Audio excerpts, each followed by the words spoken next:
Tired of typing long Linux command again and again? Want your terminal to greet you like a hacker movie? Welcome to compilersutra. In this video, we will explore the secret weapon of every power user, the .bashrc file. Zshrc file, what it is, let's understand. .bashrc is a hidden file located in your home directory. It is executed every time you open a new session. This means you can automate tasks, set up shortcuts, make your terminal look awesome, all from this one file. Till now we know that. What is Bashrc? Bashrc is a hidden file located in your home directory in Unix-based system. Any file starting with a dot is hidden by default. But now, how we find it, that's the question. Let's understand first, what is Alias command?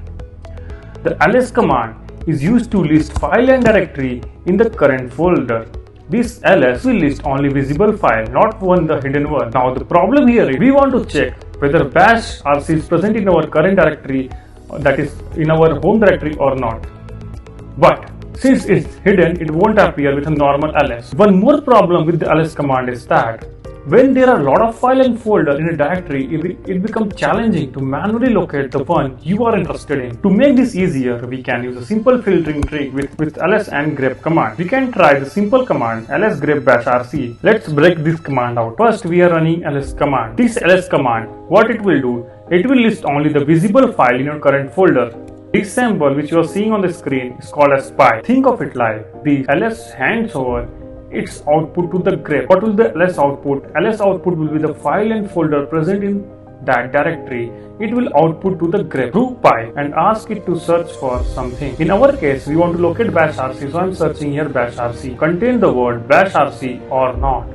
After running alias grep bashrc, you won't see any output because the bashrc is hidden file and alias doesn't show hidden file by default. This teaches an important lesson. If a file is hidden, you won't find it unless you explicitly tell the system to show all files. In order to see hidden file, use the flag -a with ls. ls-a grep bashrc. The -a flag tells ls to include all files, even hidden ones. Now you will see the bashrc in the list.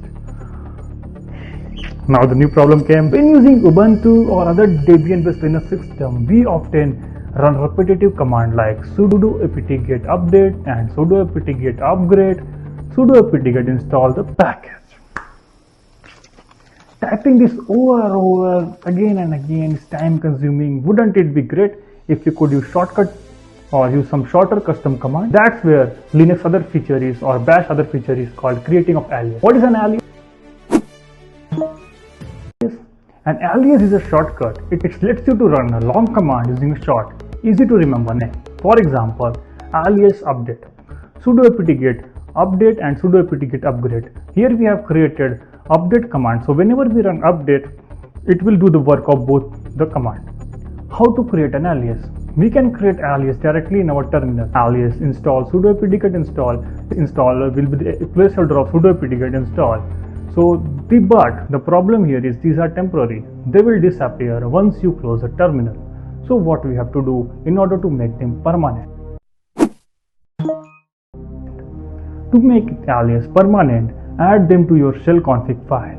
In order to add to your shell config file, you should be aware of which shell you are using. So step 1 is check which shell you are using. Echo $shell command tells us that which shell we are using. If it returns bin/bash, we are using bashrc file. We are using bash shell. If it returns bin/zshrc, we are using zshrc file. Step may vary. The bashrc or zshrc won't apply if the shell is different. Always make sure that you are editing the current file or current config file. In step 2 is that we have to add alias to the shell config. We need to add the alias to our shell config file so that it automatically available every time we open a new terminal or session. Otherwise, alias will get lost. What we have to do then, we have to open a config file using the nano or any editor. I am using zshrc, so let's open that. Nano zshrc. Add your alias at the bottom, sudo apt-get upgrade other alias which you are creating, and step 3 is just reload the file. Once you reload the file, hey, you are done. You are able to create the alias. In the upcoming videos, we will see how to use different Linux features to make our work less easy.